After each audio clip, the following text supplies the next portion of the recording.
Hello, thank you so much for dropping by this video. So this is going to be on what I consider to be a topic of utmost importance in the original 12-step program. Now, there's many versions today of what the 12-step program is, and what I'm talking about is in the very early days when the program was based on having a spiritual awakening and learning to rely on a higher power. So in the original 12-step program, it was very important very important to understand yourself and other people. So first of all, we'll start with ourselves. So in the original program, it's of utmost importance that one recognize, and there's different ways to language it. For example, that one has a kind of insanity, that one has a sickness, a spiritual sickness, that one is a true or real or chronic alcoholic addict, depending on the addiction. So this is really important because the original 12-step program differentiated someone who's a real or chronic alcoholic with someone who has, let's just talk about drinking, although this applies to any addiction. Someone who's a real alcoholic versus someone who has an alcohol problem. Someone who has an alcohol problem, they can stop if there's sufficient motivation. Someone who's an alcoholic will drink themselves into the grave without the intervention of a higher power. That's the original paradigm. Of course, in the meetings you hear today, that paradigm has very much been twisted and distorted. But again, I'm just going to stick with the original program. So, in order to receive the spiritual help that one is needed, if one realizes, oh, I am actually a real alcoholic, it's very important how you view yourself. It's very important to recognize that fundamentally, you're different from other people in the topic of alcohol, or depending on your addiction, food or sex or so forth. To really recognize that you have a very severe illness, that you have, in essence, a form of insanity. Now, to someone who isn't a real or chronic alcoholic, that doesn't really make any sense. But to someone who is, and who's been down the ringer, and as someone who's been down the ringer and tried everything to end addiction, I can tell you it makes absolute and perfect sense. And anyone who's a real or chronic addict of any kind, in fact, I can talk to someone who has a different addiction than me.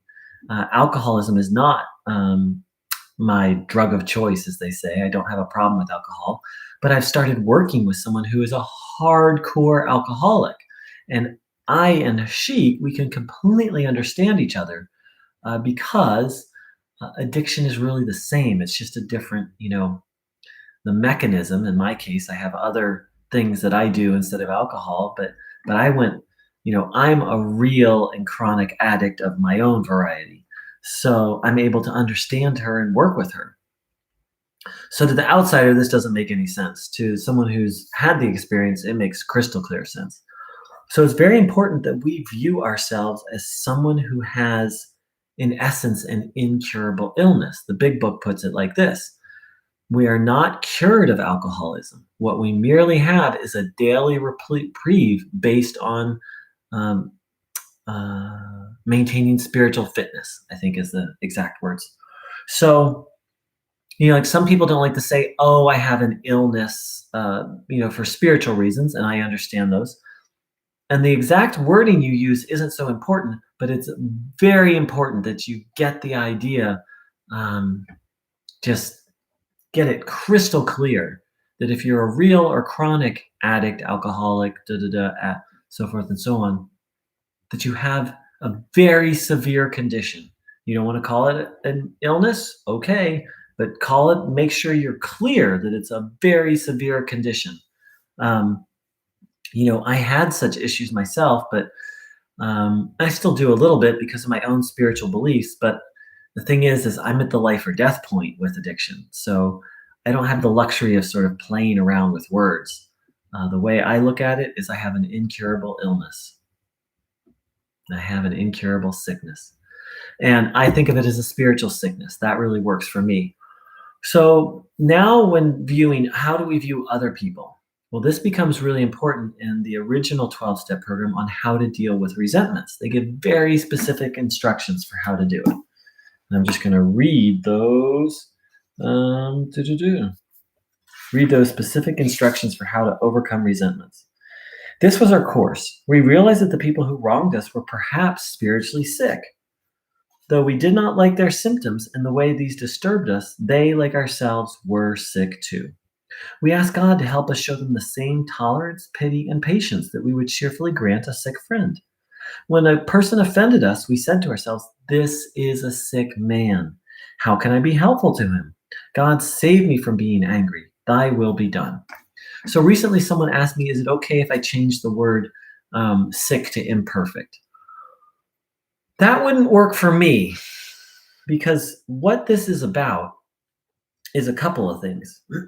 First of all, it's recognizing that if someone is behaving poorly, they are um, they're under the spell of something not good. Whether you call it a spiritual illness, whether you call it ego, whether you call it evil, someone religious might call it sin. It doesn't matter to me. But what does matter is that you get clear that, wow, my addiction was driven by a very deep, destructive force. In this case, like I said, I call it a spiritual sickness. And to recognize that when someone harms me, they're actually not so different than me. I can look at my own behavior and say, hey, I was spiritually sick. Hey, this person's behaving poorly. Maybe they're spiritually sick too. So there's a couple things, as you can see, it's a very profound process and practice. It also reminds us, hey, I have this spiritual illness, which as a hardcore addict, I need to remind myself of that as many times a day as possible. So every chance I get is really a gift. But it also levels the playing field of, hey, this person isn't so different from me. You know, maybe they have a less severe spiritual sickness, but every time I've behaved poorly, um, and this is part of the paradigm of the 12 steps, that whenever someone's behaving poorly, it's because of selfishness, and selfishness is a form of spiritual sickness. So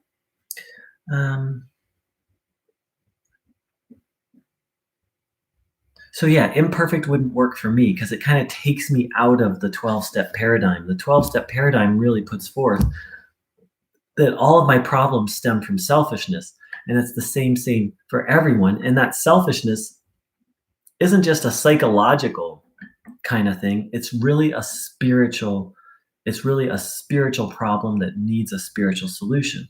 In this case, I'm not trying to fix other people, but in this case, my selfishness needs a spiritual solution. And part of my selfishness is resentment. Part of the cure for resentment is recognizing that other people just like me are maybe spiritually sick, and to do this very simple process. So, for example, I have changed a few of the words, but I believe I've maintained what's important is that the spirit is maintained. For example, it says, we ask God to show them the same tolerance, pity, and patience. I change it to tolerance, compassion, and patience. That just works better for me. That we would cheerfully grant a sick friend. If I had a friend who was, had an actual illness that was leading them to behave poorly or feeling unwell, then it would just be natural for me to treat them with tolerance, patience, and compassion and patience. And then it also says, the other prayer is, this is a sick man, and I just change it to a sick person. So, we don't want to be literalists with the big book, but you can see here, by changing it to imperfect, it actually takes one out of the whole 12-step paradigm, which is all of our problems and also everyone else's problems stem from selfishness, and selfishness is a spiritual illness. So in essence, all of our problems stem from a spiritual illness, us and everyone else. So thanks so much for dropping by. I hope you found this helpful. Take care. Mwah.